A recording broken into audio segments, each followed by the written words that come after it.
Tuhan, sebentar kami akan merenungkan kebenaran firman Tuhan. Bila firman Tuhan ini yang boleh menguatkan, meneguhkan iman kami, untuk kami boleh menjalani hari-hari ke depan. Dan biarlah Engkau pakai hamba-Mu dengan segala keterbatasannya, menyampaikan apa yang menjadi maksud dan tujuan Tuhan. Berkati seluruh jemaat-Mu dalam nama Tuhan Yesus. Kami sudah berdoa dan mengucap syukur. Amin. Shalom, jemaat yang dikasihi Tuhan, selamat pagi Bapak Ibu sekalian. Kita sungguh bersyukur kita boleh kembali lagi beribadah di dalam rumah Tuhan. Hari ini saya diberikan tema yaitu Prince of Peace atau Raja Damai. Untuk itu mari kita sama-sama melihat dari 3 bagian firman Tuhan. Yang pertama yaitu dari Yesaya 9 ayat 5 hingga ayat yang ke-6. Kemudian nanti kita akan melihat dari Yohanes 14 ayat 27 dan terakhir kita akan melihat dari Matius 5 ayat 9. Raja Damai, Prince of Peace. Yesaya 9 ayat 5 sampai ayatnya yang ke-6. Saya akan membacakannya buat kita semua. Sebab seorang anak telah lahir untuk kita, seorang putra telah diberikan untuk kita, lambang pemerintahan ada di atas bahunya. Dan namanya disebutkan orang penasehat ajaib, Allah yang perkasa, Bapa yang kekal, Raja Damai. Besar kekuasaannya dan damai sejahtera tidak akan berkesudahan di atas tata Daud dan di dalam kerajaannya. Karena ia mendasarkan dan mengkokohkannya dengan keadilan dan kebenaran dari sekarang sampai selama-lamanya. Kecemburuan Tuhan semesta alam akan melakukan hal ini.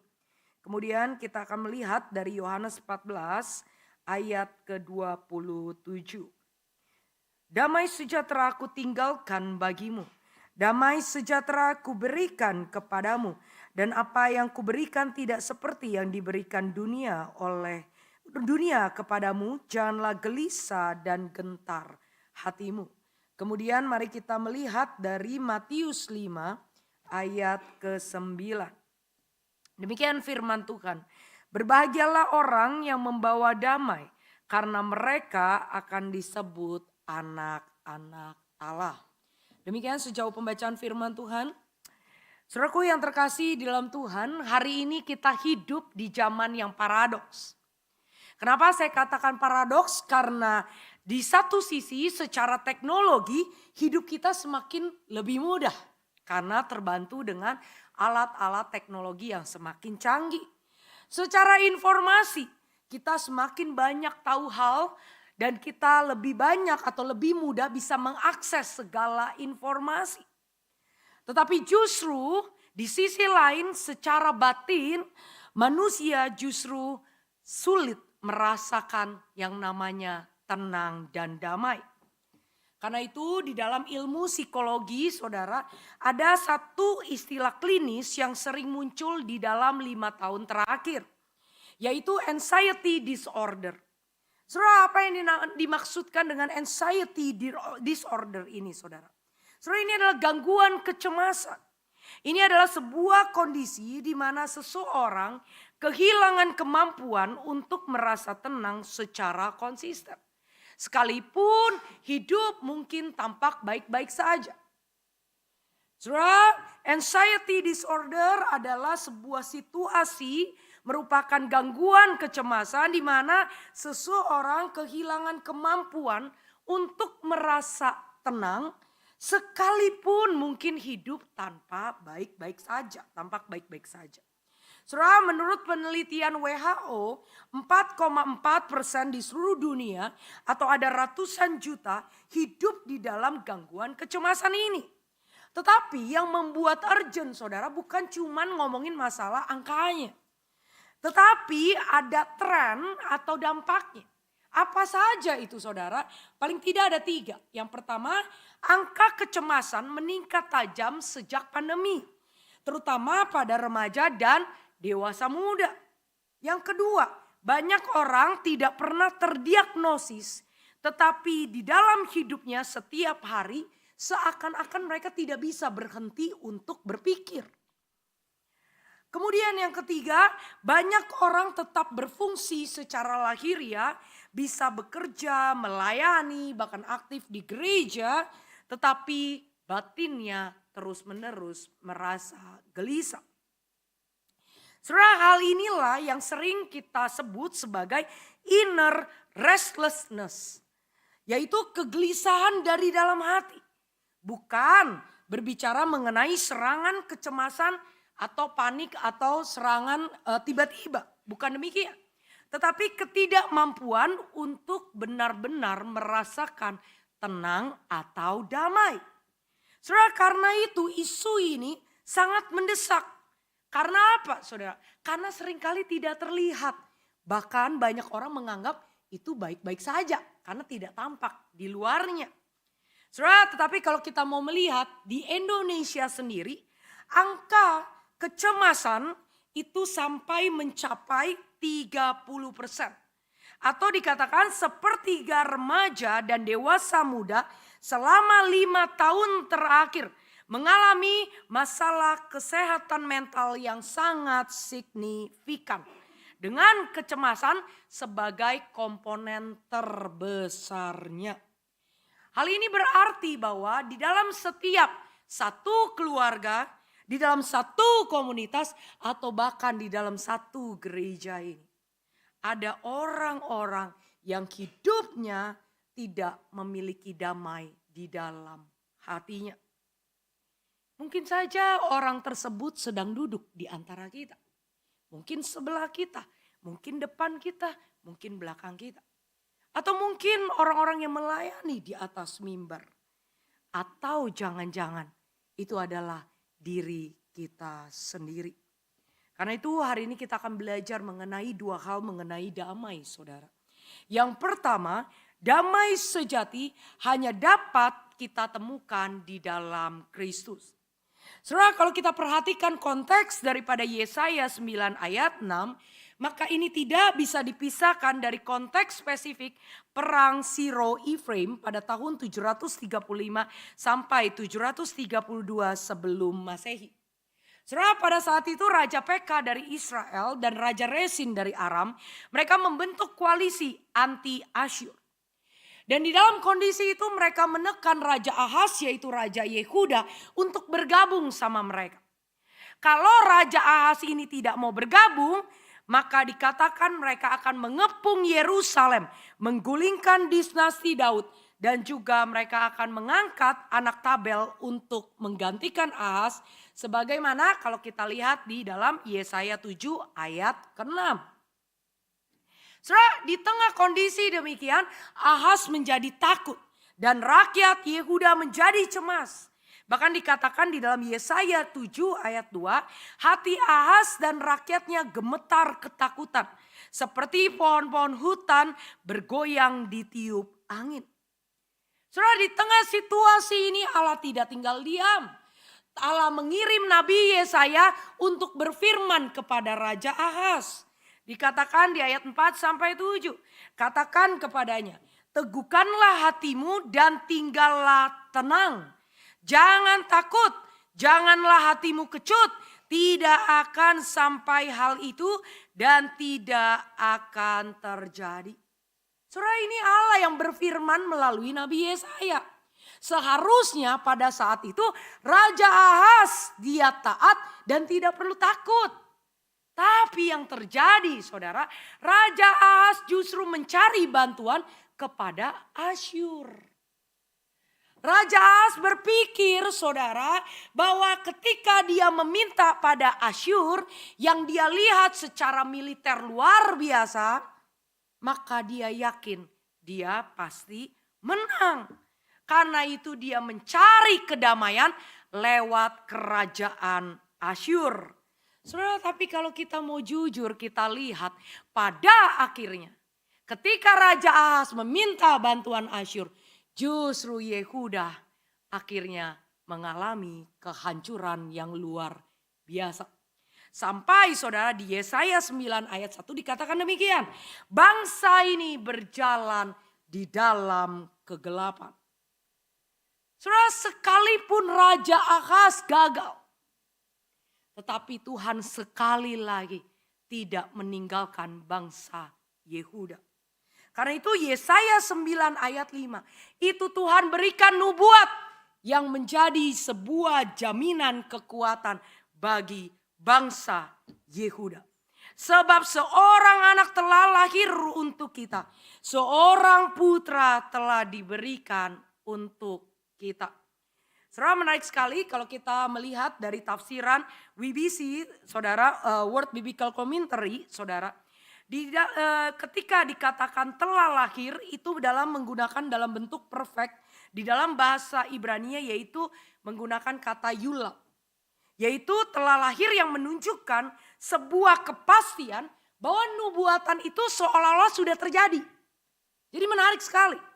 Ketika nubuat ini disampaikan bahwa dikatakan seorang anak telah lahir, itu di dalam bahasa aslinya itu seakan-akan sudah ada. Artinya ini sebuah jaminan yang pasti bahwa akan datang keselamatan bagi bangsa Yehuda dan umat manusia. Saudaraku yang terkasih dalam Tuhan, ini seharusnya menjadi kekuatan bagi setiap orang percaya. Bahwa janji Tuhan selalu iya dan amin. Dan secara khusus kita akan melihat Yesus Kristus sebagai Raja Damai. Saudara, di dalam bahasa Ibraninya, Raja Damai ini menggunakan kata Sar Shalom. Saudara, kata syar ini merujuk pada seorang pemimpin atau pejabat pemerintah yang memegang otoritas. Jadi kata syar ini adalah pemimpin atau pejabat pemerintah yang memegang otoritas. Dan dalam hal ini punya kaitan erat di ayat 6, yaitu pemerintahan ada di atas bahunya. Saudara, di dalam budaya kuno, memikul pemerintahan berarti menanggung beban tanggung jawab untuk kesejahteraan rakyat. Saudara, berbeda sekali dengan Raja Ahaz yang justru mencoba memikul beban keamanan bangsa Yehuda dengan mencari jalannya sendiri, dengan meminta pertolongan Asyur. Tetapi Yesus Kristus sang Raja Damai itu, dia menanggung beban terbesar manusia, yaitu dosa. Sehingga manusia sesungguhnya, saudara, ketika Allah menanggung dosa manusia, maka sesungguhnya tidak ada beban lagi bagi manusia untuk memikirkan tanggung jawab untuk menyelamatkan dunia ini, menyelamatkan dirinya sendiri, atau mengendalikan masa depan. Sedangkan saudara, kalau kita perhatikan selanjutnya kata kerja shalom. Saudara, kata kerja di sini, kata kerja shalom ini berarti menjadi utuh, lengkap atau sehat. Dengan kata lain, shalom ini merupakan sebuah kondisi di mana segala sesuatunya berada pada tempatnya sesuai dengan desain Allah. Dan secara khusus saudara, kalau kita bandingkan dengan Yehezkiel 34 ayat 25 dan Yehezkiel 37 ayat 26. Ini dalam kaitan covenant. Shalom itu artinya buah daripada covenant itu sendiri, yaitu perjanjian damai. Covenant of peace. Saudara, apa maksudnya? Bahwa damai yang dinyatakan di dalam bagian ini bersifat everlasting. Kekal adanya. Berbeda dengan damai yang ada di dalam dunia ini yang sifatnya sangat sementara adanya. Saudara, di dalam bagian ini Yesus disebut sebagai Sar Shalom karena dialah pemimpin yang sejati yang memiliki otoritas untuk memulihkan keutuhan manusia yang rusak akibat daripada dosa.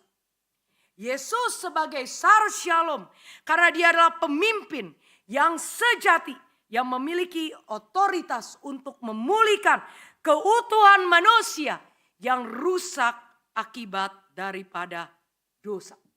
Karena itu saudara, Yesus bukan hanya pembawa pesan damai, tetapi dialah pencipta dan penjamin daripada damai itu sendiri.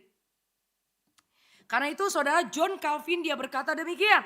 Hati nurani yang tenang hanya bisa didapat dari kepastian bahwa murka Allah telah dipuaskan oleh Sang Raja Damai di kayu salib. Karena itu saudara, selama seseorang masih bersalah di hadapan Hakim Agung, maka sesungguhnya tidak ada damai sejati di dalam dunia ini. Saudara, karena itu kedamaian sejati itu hanya bisa kita temukan di dalam Kristus yang telah mendamaikan kita dengan Allah. Kita yang harusnya binasa, kita yang harusnya mendapatkan murka Allah, tetapi didamaikan oleh Tuhan, diberikan anugerah Tuhan, sehingga kita tidak binasa, melainkan beroleh hidup yang kekal. Saudaraku yang terkasih dalam Tuhan, jika Yesaya membawa kita melihat nubuatan, melihat sosok Raja Damai yang memikul pemerintahan semesta di bahunya yang perkasa, maka kita melihat di dalam perjanjian baru bahwa Yohanes membawa kita melihat Sang Raja Damai itu masuk ke dalam hati setiap kita yang gelisah. Sang Allah perkasa yang tadinya bertata di sorga, kini hadir melalui rohnya menjadi sar shalom di dalam batin setiap kita. Karena itu Yohanes 14 ayat 27 berkata, damai sejahtera ku tinggalkan bagimu, damai sejahtera ku berikan kepadamu. Apa yang ku berikan tidak seperti yang diberikan oleh dunia kepadamu. Janganlah gelisah dan gentar hatimu. Saudara, perhatikan kataku tinggalkan. Saudara, kataku tinggalkan di dalam bahasa aslinya menggunakan kata apemi, yaitu lazim digunakan dalam konteks wasiat seseorang yang akan meninggal dunia. Saudara, Matthew Henry menyebut hal ini sebagai legacy yang diwariskan Kristus kepada gerejanya. Saudara, sebagai manusia biasanya kita kalau sudah menjelang ajal, kita seringkali memberikan warisan, betul, kepada keturunan kita. Warisan yang kita berikan adalah warisan secara materi tentunya, harta benda dan sebagainya. Tetapi ini berbeda sekali dengan warisan yang dimaksud di dalam bagian ini. Ini adalah warisan yang dibayar dengan harga yang mahal. Apakah itu? Itu adalah darah daripada pewasiat itu sendiri yang memberikan wasiat itu kepada kita, yaitu Yesus Kristus. Dia yang menjamin itu, dan bahkan ketersediaannya itu sungguh-sungguh sudah dijamin karena pewasiat yang telah memberikannya itu bangkit. Saudara, jadi menarik sekali bahwa warisan yang kita terima itu bukan warisan materi yang bisa hilang, bukan warisan materi yang sementara, tetapi warisan yang diberikan adalah sifatnya kekal dan dibayar dengan darah yang mahal. Tidak ada seorang pun yang bisa menggantikannya. Saudara, jikalau warisan damai sejahtera itu, yang sejati itu, sudah diberikan kepada kita, sesungguhnya setiap kita harusnya mengalami yang namanya damai sejahtera. Dan kalau kita lebih lanjut membandingkan dengan damai sejahtera di dalam bahasa Yunaninya menggunakan kata Eirenten emen, ini bukanlah berbicara mengenai damai secara umum. Tetapi ini berbicara mengenai ketenangan spesifik. Mengenai relasi Yesus dengan Bapanya. Ketika ini bisa kita ketemukan di dalam peristiwa Getsemani dan Golgota. Yesus memiliki ketenangan batin yang tidak tergoyahkan. Karena ia punya persekutuan yang erat dengan Bapa di sorga. Dan seharusnya setiap kita pun demikian. Ketika kita telah mendapatkan anugerah Allah yang luar biasa, damai yang sejati itu, seharusnya kita memiliki relasi yang erat dengan Kristus. Dan itu yang menjadi sumber bagi kita di tengah segala pergumulan, permasalahan hidup. Kita memiliki damai yang daripada Kristus yang membuat kita bisa menjalani hari dengan hati yang tetap tenang berserah dan punya damai sejahtera. Tapi seringkali yang kita lupakan adalah persekutuan dengan Kristus inilah. Kita merasa bahwa kalau kita sudah dapat anugerah keselamatan, sudah, that's it. Gak usah lagi kita ngapa-ngapain. No, saudara. Kita menyadari setiap kita tidak pernah lepas daripada permasalahan hidup, sekalipun kita sudah diselamatkan. Karena itu kita butuh sumber kekuatan. Kita butuh sandaran. Hanya Kristuslah satu-satunya yang bisa kita andalkan. Bukan damai daripada dunia ini. Karena itu menarik sekali. Di dalam Yohanes tadi dikatakan. Ada sebuah frasa. Tidak seperti yang diberikan oleh dunia kepadamu. Apa maksudnya? Saudara, kalau kita lihat konteksnya. Ini Tuhan Yesus sedang berbicara merujuk kepada Pax Romana atau damai Romawi. Saudara, kalau kita lihat latar belakangnya, pada kurang lebih tahun 9 sebelum Masehi, Kaisar Agustus ketika Tuhan Yesus lahir mendirikan Arapacis Augustae, yaitu altar damai Agustus yang didedikasikan untuk Dewi Pax yang melambangkan stabilitas, kemakmuran dan ketiadaan perang saudara yang dicapai dengan kekuatan militer.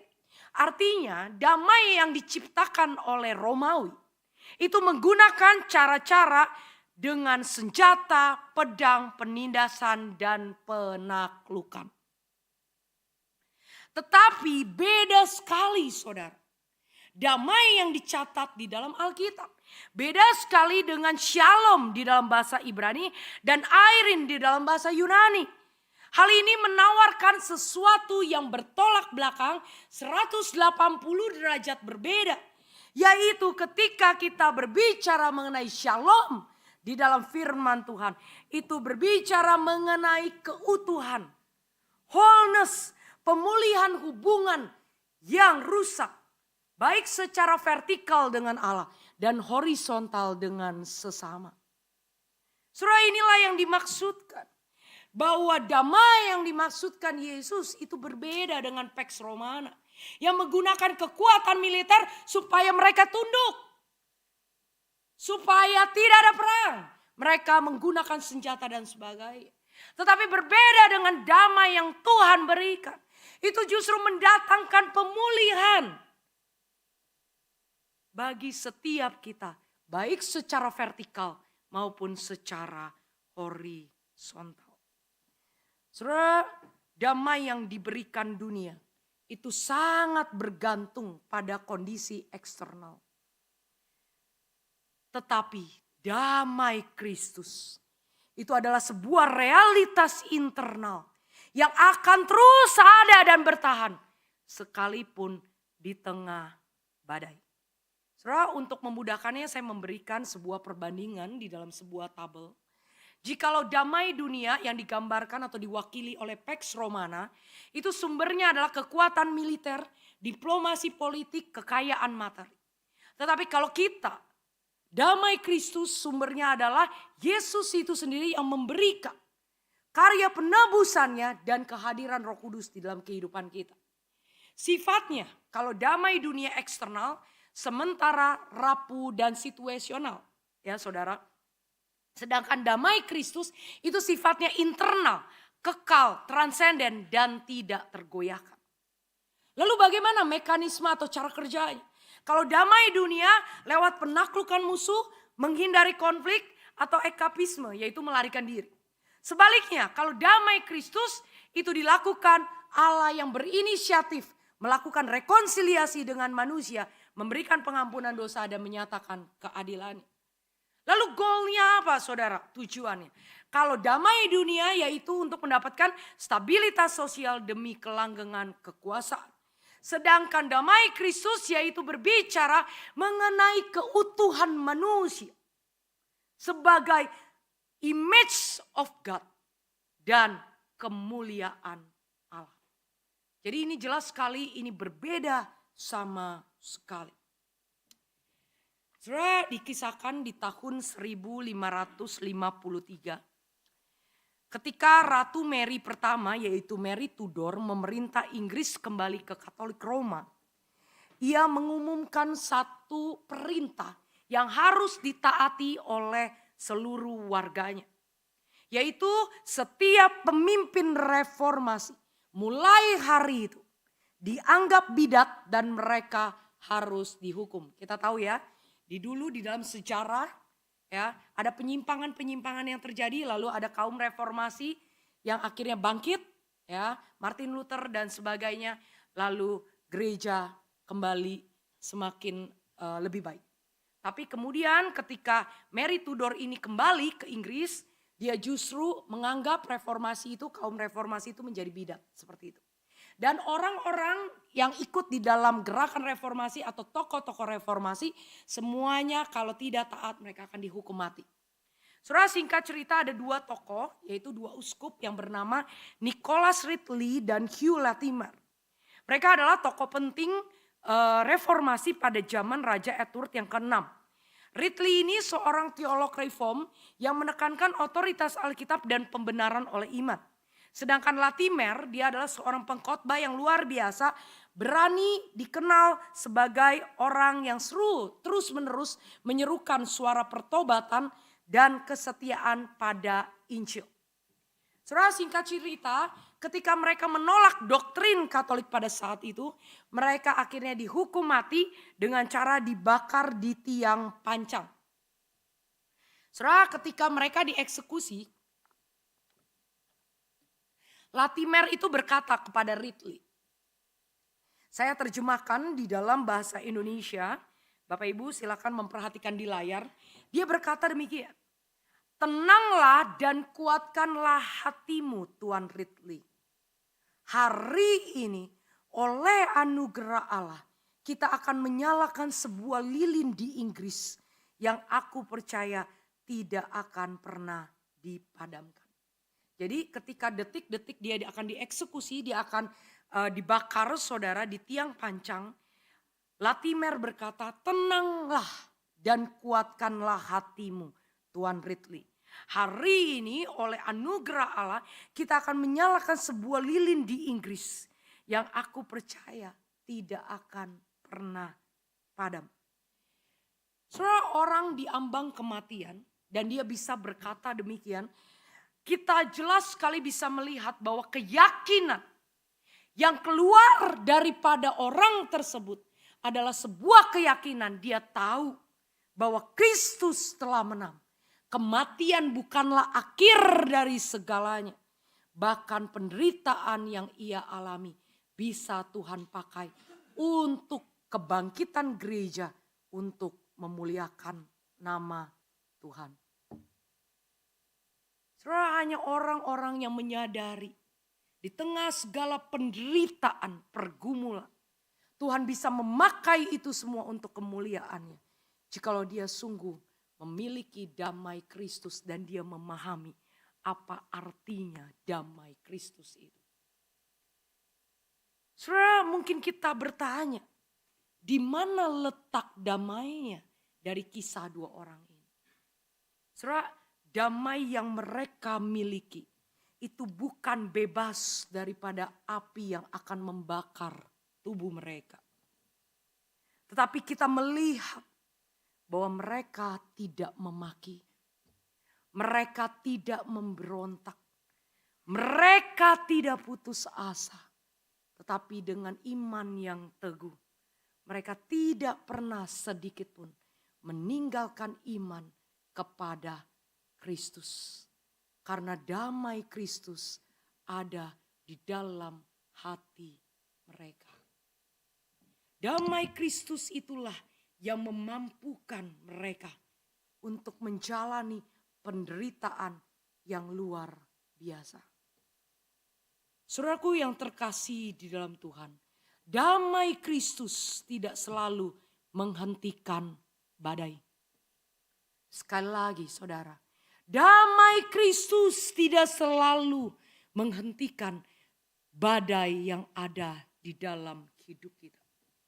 Tetapi damai Kristus itulah yang menjaga setiap kita agar kita tetap bertahan dan tidak tenggelam di dalamnya. Saudara, damai Kristus tidak pernah tergantung pada situasi atau kondisi dari luar. Tetapi damai Kristus berkaitan erat dengan relasi Kristus dengan kita. Saudara, kenapa kita melihat ada orang yang mengalami penderitaan yang luar biasa, pergumulan yang luar biasa, tapi dengan tenang, dengan damai dia tetap bisa berserah sepenuhnya kepada Tuhan. Saya percaya itu bukan dalam satu hari terjadi, saudara. Tapi dia punya relasi yang terus menerus dibangun. Seperti yang saya katakan di awal.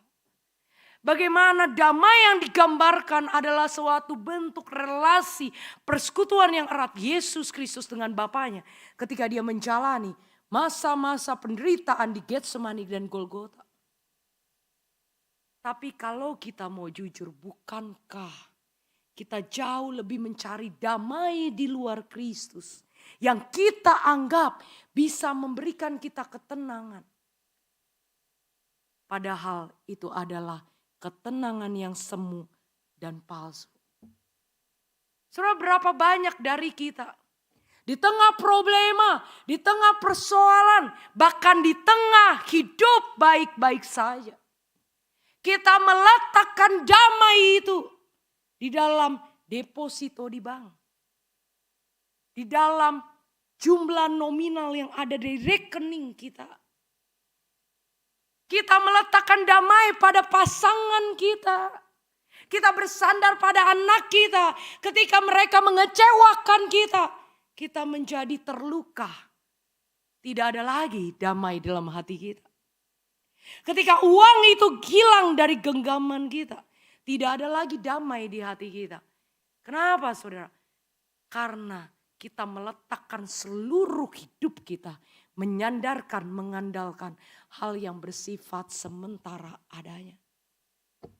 Tapi hari ini kita diingatkan, jika engkau mau punya damai sekalipun di tengah cobaan, sekalipun di tengah penderitaan pergumulan, maka damai sejati hanya ada di dalam Kristus.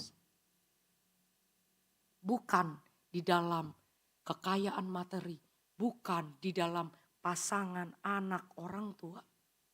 Karena itu semua sementara sifatnya. Semua itu tidak ada kekal adanya. Saudaraku yang terkasih dalam Tuhan, karena itu hari ini kita diingatkan kembali. Bahwa satu-satunya yang bisa kita andalkan hanyalah Yesus Kristus itu sendiri. Sang Raja Damai. Dan sudah seharusnya kita mengandalkan damai yang daripada Kristus, bukan damai dari dunia. Yang kedua, kita akan belajar bahwa setelah kita mendapatkan damai yang sejati, kita didamaikan untuk menjadi agen pendamai. Saudara perhatikan Matius 5 ayat 9.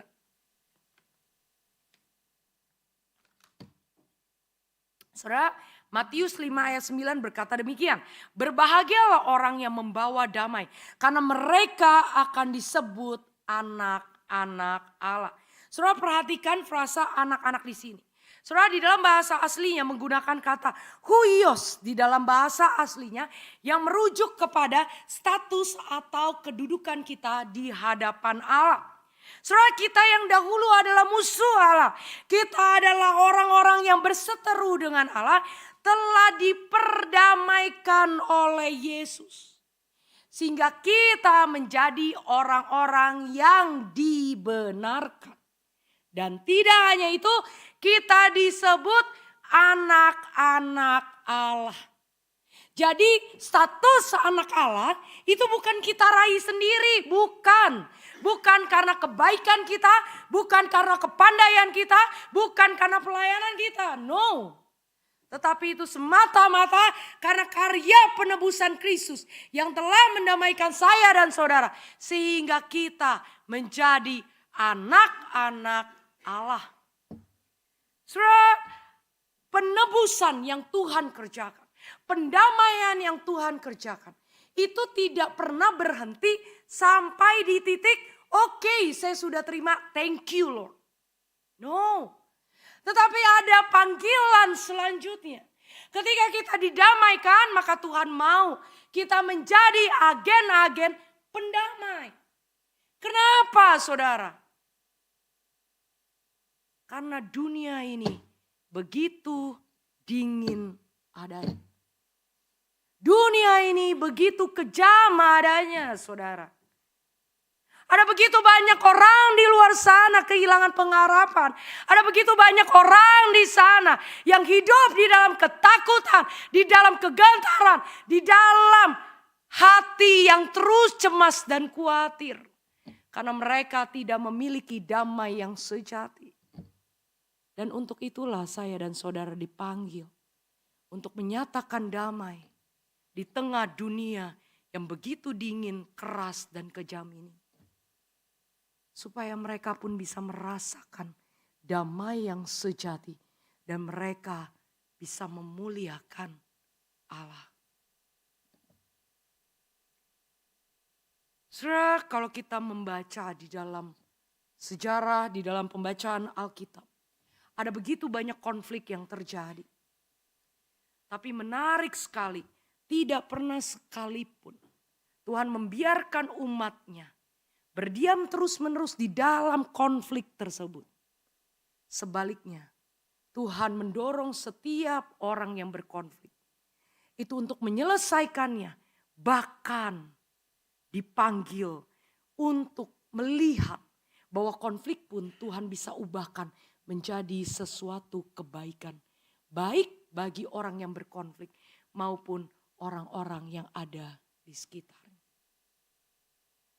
Saudara, saya percaya di tengah kehidupan kita berelasi dengan sesama.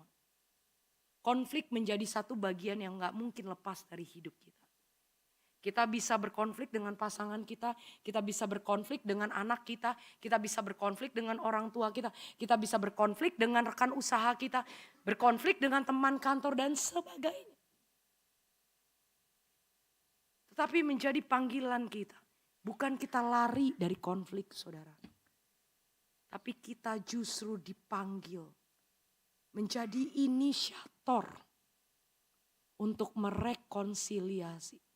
Sama seperti Kristus yang berinisiatif datang ke dalam dunia ini.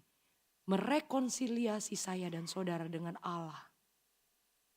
Saudara, jikalau Allah tidak berinisiatif, merekonsiliasi, memulihkan hubungan, maka saya dan saudara tidak mendapat kebahagiaan dalam hidup yang kekal.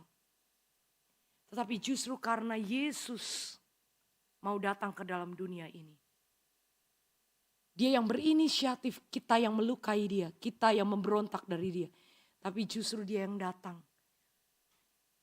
Dia merekonsiliasi, dia memulihkan hubungan saya dan saudara dengan Allah. Harusnya itu menjadi panggilan kita juga. Sekalipun mungkin kita merasa kita yang dirugikan, kita yang disakiti. Kenapa saya harus yang menyelesaikan? Kenapa saya yang harus mengampuni? Tetapi ini adalah bagian daripada orang-orang percaya yang telah ditebus. Meneladani Kristus. Dia yang tidak berdosa. Dia harus menanggung dosa saya dan saudara. Itulah kasih yang sejati. Dan ketika kita melepaskan pengampunan, kita akan merasakan damai yang luar biasa. Saudaraku yang terkasih di dalam Tuhan, kita dipanggil oleh Tuhan bukan menjadi peacekeeper.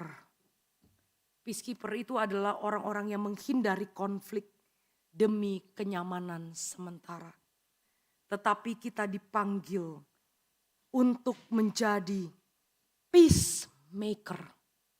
Yaitu orang-orang yang berani masuk di dalam konflik untuk membawa pemulihan dan rekonsiliasi bagi dunia yang berkonflik. Saudara di dalam Tuhan, dunia ini sudah jarang kita merasakan kasih yang hangat. Karena dosa yang masuk di dalam dunia ini menjadi dingin. Dunia ini membutuhkan kasih Allah, damai yang daripada Kristus. Dan kita dipanggil menjadi rekan-rekan sekerja Allah untuk menyatakan damai itu bagi orang-orang yang belum mengenal Tuhan. Sehingga mereka boleh melihat Allah dan merasakan damai yang sejati. Saudara, saya percaya kita semua pernah mendengar kisah dari seorang perempuan yang bernama Corrie ten Boom. Saudara, mungkin ada di antara kita juga yang mungkin belum mengenal siapakah Corrie ten Boom itu.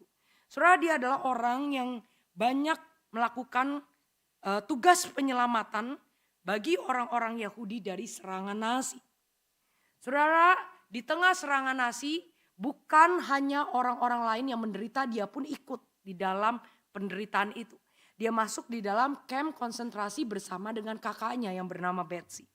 Saudara, di dalam kamp konsentrasi itu mereka pun mengalami yang namanya dipukul, disiksa gitu ya. Bahkan Corrie sendiri menyaksikan bagaimana kakaknya Betsy itu meninggal dunia di dalam kamp konsentrasi itu. Saudara, selepas daripada perang dunia pada saat itu, jadi bertahun-tahun kemudian, Corrie akhirnya diundang menjadi salah satu pembicara di dalam sebuah kebaktian, saudara. Saudara, singkat cerita, selesai daripada kebaktian, tiba-tiba ada seorang pria itu yang menghampiri Corrie ini. Saudara, siapakah pria ini? Saudara, pria ini adalah penjaga kamp konsentrasi yang dulu telah menyiksa, memukulinya, bahkan sampai kakaknya Betsy itu meninggal dunia. Saudara, kebayang bagaimana perasaan daripada Corrie ini. Ya, dia menyaksikan kembali orang yang telah menyiksanya, bahkan dia melihat bagaimana kakaknya itu meninggal dunia. Saudara, seketika itu, ketika dia melihat pria ini, dikatakan seluruh tubuhnya itu menjadi dingin. Dia terbujur kaku dan luka-luka lama itu kembali menghantui pikirannya. Dan bahkan dikatakan kebencian yang dulu itu kembali memenuhi hatinya.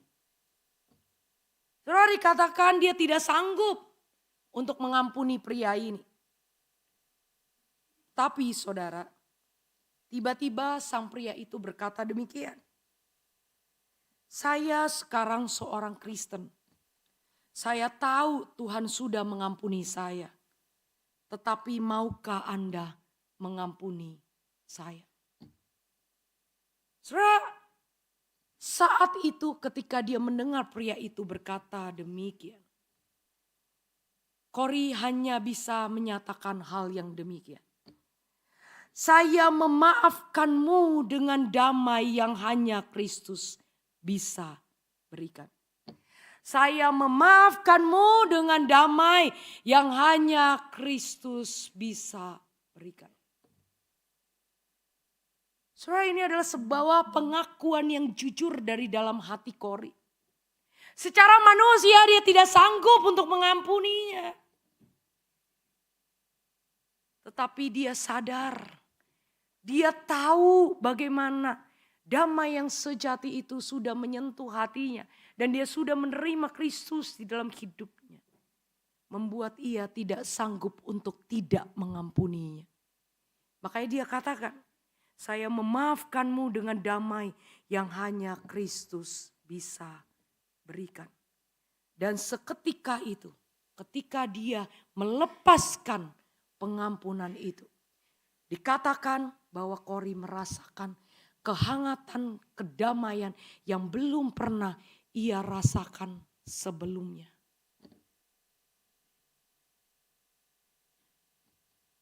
Saudara, sebagai manusia biasa, tidak mudah kita mengampuni orang. Kita tidak mengampuni orang lain karena mungkin lukanya begitu besar. Atau kita bisa mengampuni orang lain karena lukanya itu kecil. No. Tetapi kita dimampukan bisa mengampuni. Karena kita menyadari salib Kristus terlalu besar untuk kita abaikan. Saudara, ketika kita bisa mengampuni orang yang menyakiti, melukai kita. Bukan karena kehebatan kita, bukan. Bukan juga karena mungkin lukanya sedikit, kecil. No. Tetapi karena ada Kristus. Dan kita merasakan damai itu. Karena kita terlebih dahulu diampuni oleh Tuhan. Dan kalaupun saudara, hari ini engkau yang duduk di tempat ini. Kau merasakan luka kepahitan yang begitu dalam. Mungkin kau berkata, gak ada orang yang mengerti aku. Begitu dalamnya, begitu sakitnya, begitu melukai. Aku tidak sanggup mengampuni. Betul, kalau dengan kekuatan kita sendiri, kita tidak sanggup saudara. Tetapi dengan damai Kristus, kita dimampukan untuk mengampuni. Kenapa saudara? Sekali lagi cuma satu jawabannya. Karena kasih Allah di atas kayu salib terlebih besar membuat kita tidak sanggup mengabaikan itu. Membuat kita tidak sanggup untuk berkata, aku tidak akan pernah mengampunimu seumur hidup. Kenapa? Karena kasih Kristus sudah mengampuni saya dan saudara. Kasih Kristus terlebih besar daripada sakit yang kita alami. Saudara, mungkin di antara saudara berkata, mudah bagi Lause Junia, bagi Cuantau untuk berkata. No, tidak mudah saudara. Saudara, berapa bulan saya bergumul. Bahkan ketika saya tahu saya dapat khotbah mengenai hal ini. Itu menjadi struggle. Bahkan di detik-detik saya menuangkan naskah ini. Yang ada hanya tetesan air mata.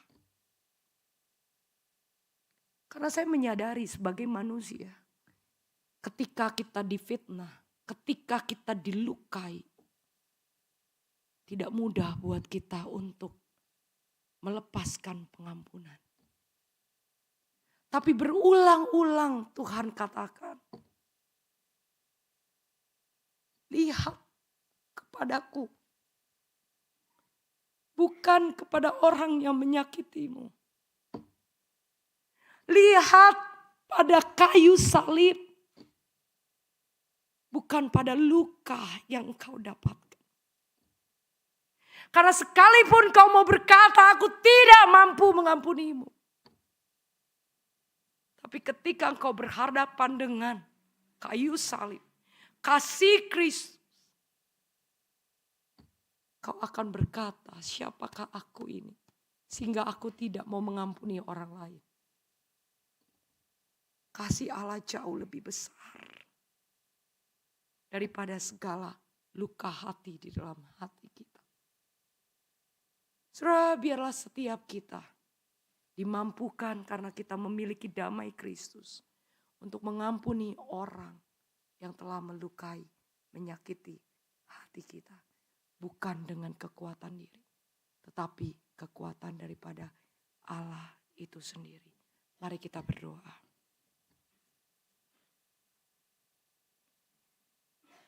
Bapa dalam surga, hamba-Mu selesai di dalam menyatakan firman Tuhan. Tapi hamba-Mu percaya kuasa Tuhan terlebih besar. Engkau mampu menebus kepada hati kami yang degil, hati kami yang keras. Ketika engkau dapati ada orang-orang yang sampai hari ini masih memegang kepahitan, masih belum melepaskan pengampunan. Tuhan, tolong sentuh hati mereka. Kiranya damai Tuhan menolong mereka untuk mereka mampu mengampuni orang yang bersalah kepada mereka. Supaya mereka pun bisa merasakan damai sejahtera yang Tuhan sudah sediakan buat kami semua.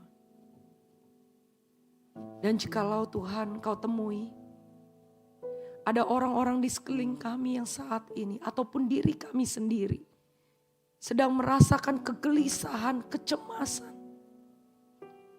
Karena begitu banyak hal yang kami harus pikirkan, ada begitu banyak hal yang kami khawatirkan. Biarlah kami belajar meletakkan seluruh kecemasan, kekhawatiran kami di bawah kaki-Mu Tuhan. Dan biarlah kami boleh mengandalkan Engkau saja. Menyandarkan hidup hanya kepada-Mu. Karena kami tahu hanya Engkau-lah yang satu-satunya bisa kami andalkan. Tuhan, tolong setiap kami. Kami yang terbatas ini. Tapi kami punya Allah yang tidak terbatas. Biarlah di momen Natal ini kami sungguh kembali merenungkan kasih Allah yang besar itu. Sehingga apapun persoalan kami, permasalahan kami bahkan memasuki tahun 2026. Di tengah tiada yang pasti. Tapi kami punya dengan keyakinan iman yang teguh. Kami pasti dimampukan untuk bisa melewatinya. Karena kami punya Yesus Sang Raja Damai. Sekalipun badai apapun yang menimpa kami, asalkan ada Raja Damai itu, kami pasti bisa melewatinya dengan tenang dan damai. Terima kasih Tuhan. Kami sungguh bersyukur untuk hari ini. Dalam nama Tuhan Yesus kami sudah berdoa dan mengucap syukur. Amin.